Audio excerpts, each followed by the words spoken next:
గారు చెప్పారు, అదేవిధంగా గీత గారు కూడా చెప్పడం జరిగింది. ఈ దేశంలోనే అరుదైన సంఘటన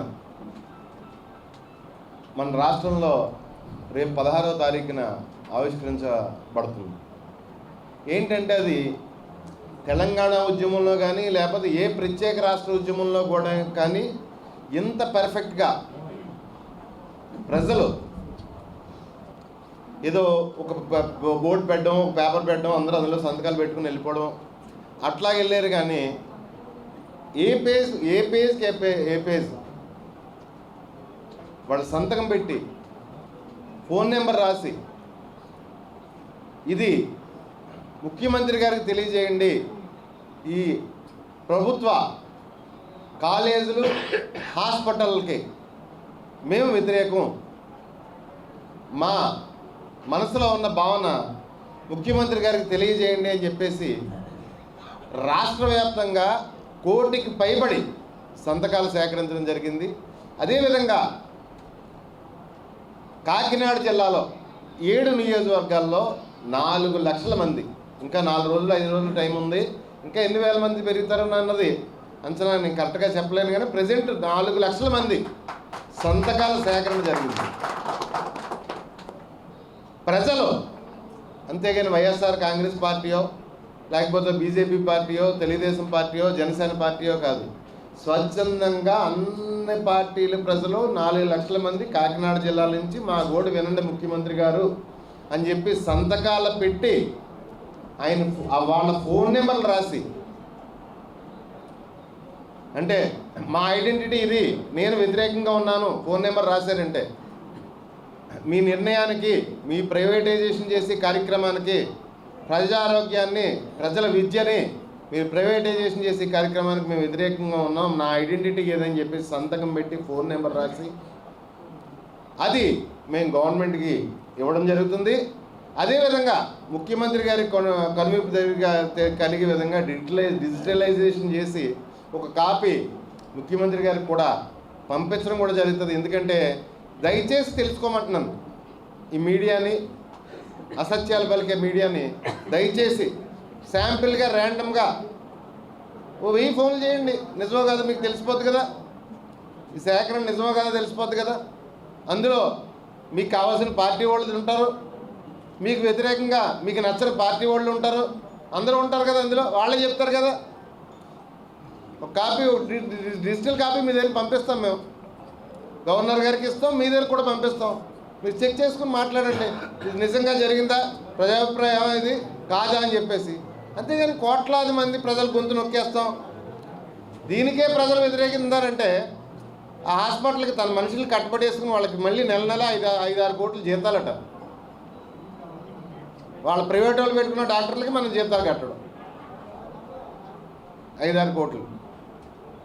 మరి ఎలాగా ఈ పరిపాలన ఎలా జరుగుతుందో మరి రాష్ట్రంలో విద్యార్థుల పట్ల అయితేనే, మహిళల పట్ల అయితేనే, లేకపోతే రైతుల పట్ల అయితేనే. మరి మొన్నే మాందా తుఫాన్ అయింది, ఇప్పుడు వచ్చే రూపాయి సాయం అందలేదు ఎవరికి, సింగిల్ రూపీ. మరి జగన్ గారు ఉంటే 33% అబవ్ డ్యామేజ్ ఉంటే ఇన్పుట్ సబ్సిడీ, ఎంత తడిచినా ధాన్యం కొనుగోలు, క్రాప్ ఇన్సూరెన్స్ రోజుల్లో బిలో 1 వీక్. మరి వ్యవసాయ శాఖ మంత్రి గారు ఎక్కడే ఉన్నారు, ఆయన చేతుల మీదుగానే జరిగేది. మరి ఈరోజు మనం చూస్తున్నాం మంత్రులు, చాలామంది మంత్రులు సమస్యలు వినడానికి వెళ్తున్నారు, పాపం రైతులు గోడు వెళ్ళిపోసుకుంటున్నారు. మరి వారు ఏమంటున్నారు, మేమేం ముఖ్యమంత్రులం కాదే మీకు వరాలు ఇచ్చేయడానికి. మరి అలాంటప్పుడు మీరు ఎందుకు ప్రజల గ్రీవెన్స్ వినడానికి వెళ్ళడం? మీరే ప్రభుత్వం, మంత్రి అంటేనే ప్రభుత్వం, మీరు సాల్వ్ చేయాలి. మరి మా ప్రభుత్వం ఉన్నప్పుడు అలా ఉండేది కదే. ప్రజల దగ్గరికి వెళ్ళేటప్పుడు మా వ్యవసాయ శాఖ మంత్రి గారితో ఇలాగ రైతులు తడిసిపోయి ఈ విధమైన పరిస్థితులు ఉన్నాయి నా నియోజకవర్గంలో, ఏం చేయమంటే ఇమీడియట్గా ఆయన చెప్పేవారు, పూర్తిగా తడిసిన 100% ధాన్యం కొంటామని చెప్పి రైతులకు చెప్పండి అని చెప్పేవారు. మేము రైతులకు అదే చెప్పేవాళ్ళు, ఇన్సూరెన్స్ ఇస్తామని చెప్పేవాళ్ళు, ఇన్పుట్ సబ్సిడీ ఇస్తామని చెప్పేవాళ్ళు, ఇంత పర్సంటేజ్ కన్నా ఎక్కువ క్రాప్ డ్యామేజ్ అయితే. మరి అన్నీ జరిగాయే మీ కళ్ళు ఎదురుకుంటా. లాస్ట్ 5 సంవత్సరాలు లాస్ట్ పరిపాలన జగన్మోహన్ రెడ్డి గారి పరిపాలన మరి ఇప్పుడు ఎందుకు జరగట్లేదు అంటే వారి ధైర్యం ఎలా ఉందంటే ఇంకొక సంఘటన నిన్నే ఏదో 3.0 దాని పేరు ఏదో పెట్టి పీటీఎం పేరెంట్స్ టీచర్స్ ఏంటి మెగా ఏదో పెట్టి 3.0 అని పెట్టి చాలా ఆడావిడి చేశారు.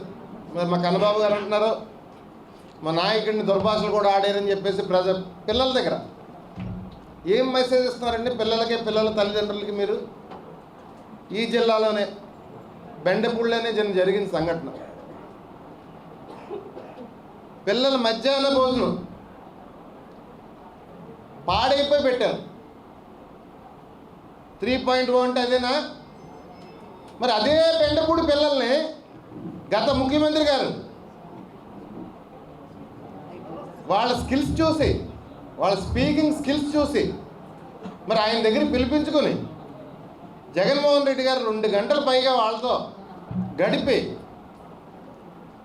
మరి వాళ్ళతో కలిసి భోజనం చేసి అల్పాహారది చేసి వాళ్ళ మాటలయ్యి ఆలకించి బహుశా నేను అనుకుంటున్నాను నా హాయంలో టీచర్లు అందరూ కలిపి ఈ పిల్లల్ని ఇంత బాగా తయారు చేసి అని చెప్పి ఆయన పొంగిపోయి ఉంటారు అనుకుంటున్నాను. మరి అదే బెండపూడి మరి నేను జరిగిన సంఘటన ఎంత దారుణం. మళ్ళీ 3.0 మళ్ళీ ఆ ముఖ్యమంత్రి గారిని దుర్భాషలు ఆడడం మాజీ ముఖ్యమంత్రి గారిని మళ్ళీ ఆడలే అంటారు. పిల్లల దగ్గరికి రాజకీయాలు తేకూడదు. ఈ పేరెంట్స్ మీటింగ్లో ఎవరు కూర్చున్నారు? ఎవరెవరు కూర్చున్నారు? సార్ చెక్ చేసుకోండి పిల్లలు ఏం తింటున్నారో. జగన్మోహన్ రెడ్డి గారు మాజీ ముఖ్యమంత్రిగా దిగిపోయిన తర్వాత ఈ రాష్ట్రంలో పేదలు చదువుకునే స్కూల్లో పిల్లలు ఏం తింటున్నారో ఒకసారి చెక్ చేయండి. పిల్లలు ఏం చదువుతున్నారో చెక్ చేయండి. ఈవెంట్ ఏంటండి? ఈవెంట్లు టెంట్లు వేస్తున్నారు, క్లాస్ రూమ్ సెటప్ చేస్తున్నారు. అప్పుడు ఆ టెంట్కి వేసి ఖర్చు స్కూల్కి వస్తుంది. మరి ఎంత బిల్లు పెట్టారో తెలియదు. మరి కోట్లు దాటించేశారో మరి 100 కోట్లు దాటించేశారో ఆ ఈవెంట్కి. ఒక స్కూల్కి వస్తుంది ఆ టెంట్ వేసి ఖర్చు, మీరు ఈవెంట్ చేసి ఖర్చు. మరి మీరు ఒక స్కూల్ అన్నా కట్టారా ఈ సంవత్సరంలో?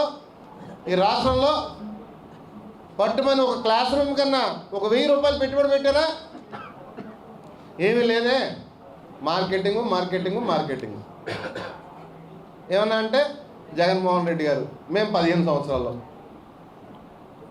లేకపోతే ఏదన్నా ప్రజలకు సమస్య వస్తే డైవర్షన్, అదే నడుపుతున్నారు తప్పిస్తే వేరే రకంగా ప్రజలకు ఉపయోగపడేలాగా ప్రజారంజకంగా పరిపాలన అయితే ఈ రాష్ట్రంలో సాగట్లేదు.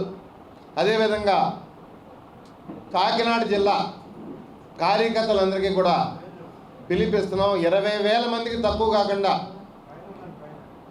రేపు 4 లక్షల పైచిలకు మన జిల్లా ప్రజల అభిప్రాయాలని గవర్నర్ గారికి ఘనంగా ఒక వెహికల్లో పెట్టి మనందరం కలిసి చేపెడదామని చెప్పేసి పిలిపిస్తూ సెలవు తీసుకుంటున్నాం. Thank you. Local to global news at your fingertips. మీ చేతిలో ఒక ఆయుధం. Download R TV app. Media legend Ravi Prakash is back.